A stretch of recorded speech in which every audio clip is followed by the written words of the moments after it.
So for this episode of Let's Talk Jinx, what I'm going to do is actually go over basically what we knew about Jinx prior to Arcane. There's going to be no Arcane spoilers in this video, don't worry. This is going to be like a, what did we know about Jinx like before Arcane? What was there to know? What information did we have?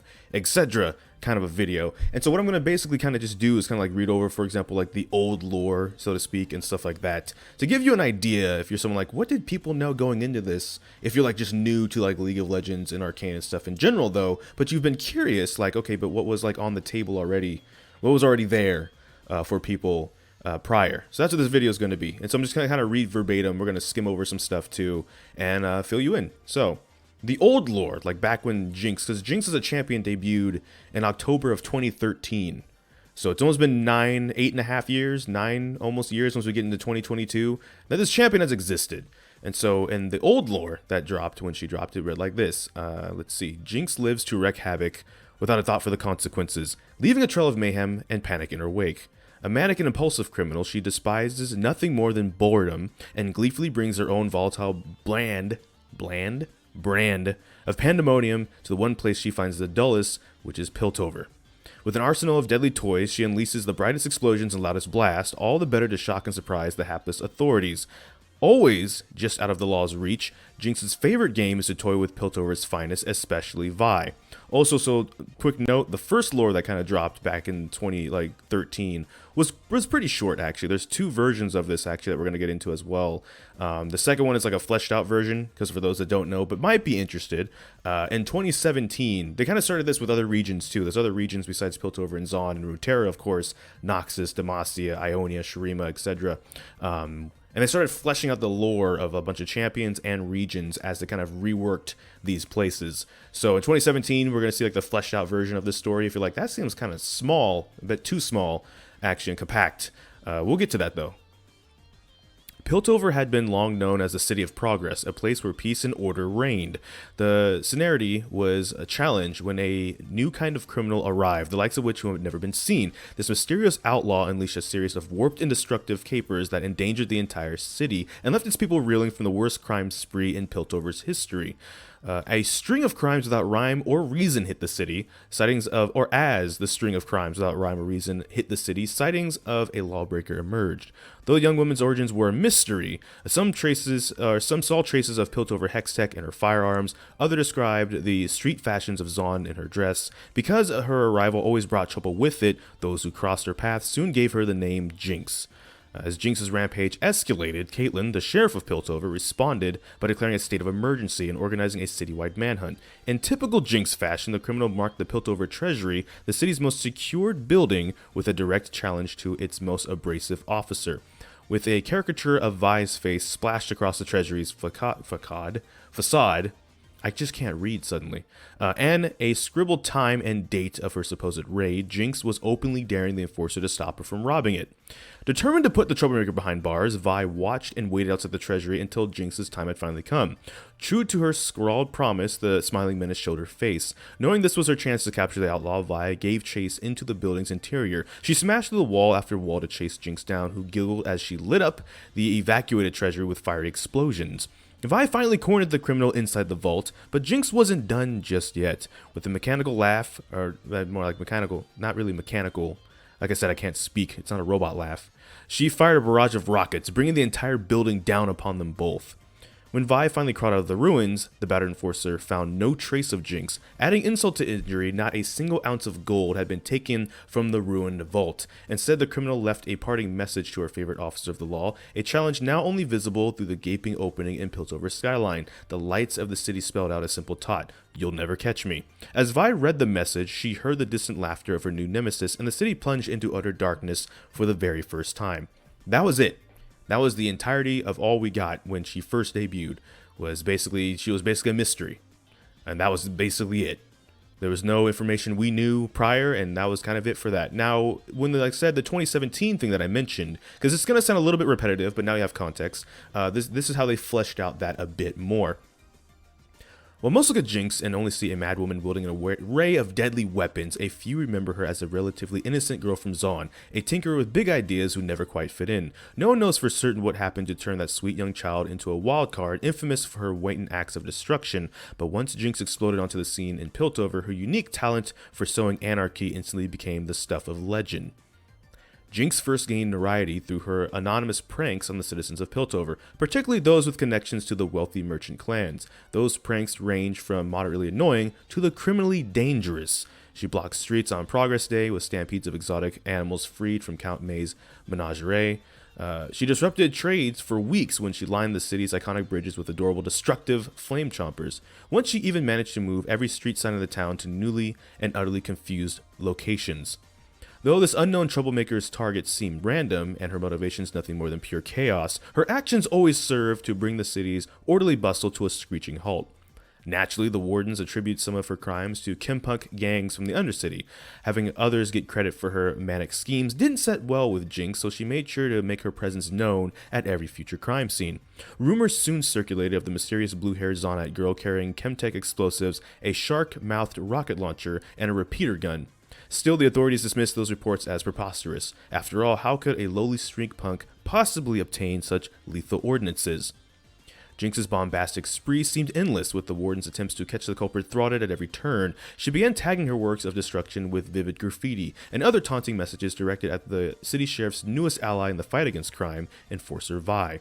Jinx's reputation grew, leaving the people of Zaun divided as to whether she was a hero for sticking it to the arrogant Pilties, or a dangerous lunatic for escalating existing tensions between their two cities.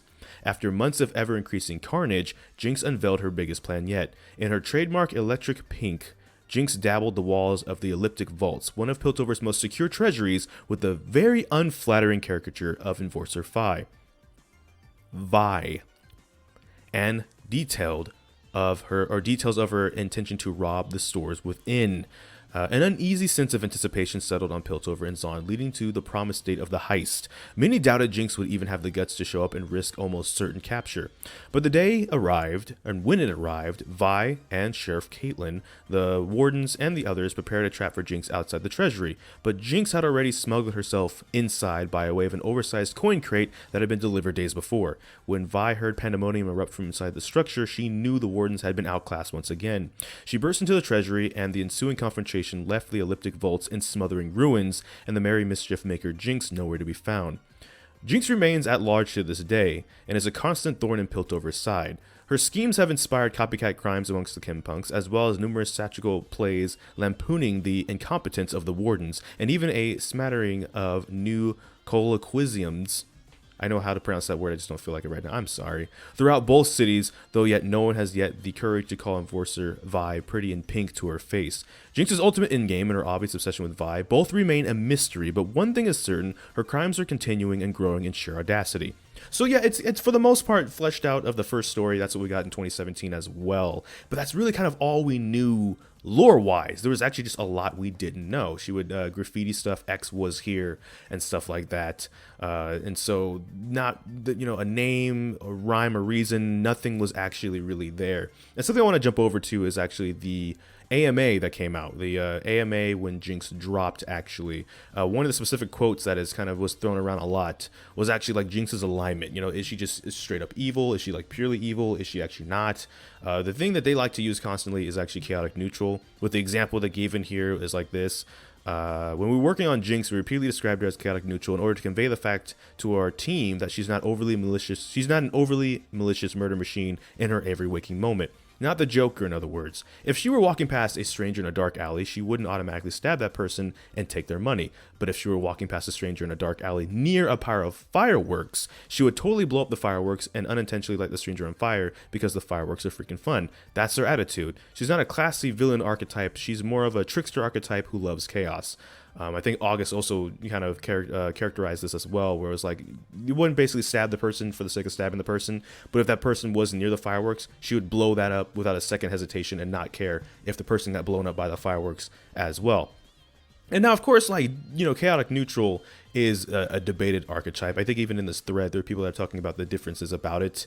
You know, for example, since, you know, Summoner's Rift exists, a lot of Jinx's lines do in fact talk about intentionally hurting people, because on Summoner's Rift, that's what you're supposed to do, the team-on-team fighting game, in a world, of course, where people respawn when they die anyways. But at the same time, to this person's, not to call this person out, but like, that is a thing that's been debated just because it is like without rhyme or reason, and so that seems like a reason, and so it's like it kind of goes against the grain a little bit, but at the same time, it makes sense, it doesn't make sense. She's just chaotic though, basically, for the sake of, but not necessarily an evil character. But that's basically one of the main kind of like, that's the story, the lore stories we had prior, and like some things about like the character direction the team wanted when she came out back in 2013. And it'll be interesting to see. Now we could go over some more stuff. Hold on 1 second. Let me look if it's worth, I don't want to make this video too long, but let me look if there's more stuff maybe to touch on in this video, or is that really all you probably maybe want to hear about? So 1 second. So with that being said, that's a lot of like the tidbits and stuff. I guess I can talk about some more mystery stuff that we just didn't know about. Like, for example, Riot always teased that Jinx and Vi were sisters, but they were like they'd never confirm it though, and would never tell us if they were. The only thing that they would tell us at one point, which was interesting, was they said that they're around the same age and Jinx was actually older. So that's interesting. There's some other champions that we could talk about relative that we kind of knew about. Like, we kind of knew about, say, like Echo, for example. Echo, when he debuted in 2015, he did know about Jinx and Vi, for that matter. But again, they didn't tell us kind of really how. The only thing we really got out of Echo was he has a voice line where he says, "I used to have a crush on you until you started talking to the gun," which implies he knew Jinx before she went insane, which means it was a pre-insane Jinx. That's like the first time we knew about that, because until then we just like, oh, she just came out the womb insane. We didn't know. That's the funny thing about that. And there's some other champions that like gave us like tidbits of information, like Swain.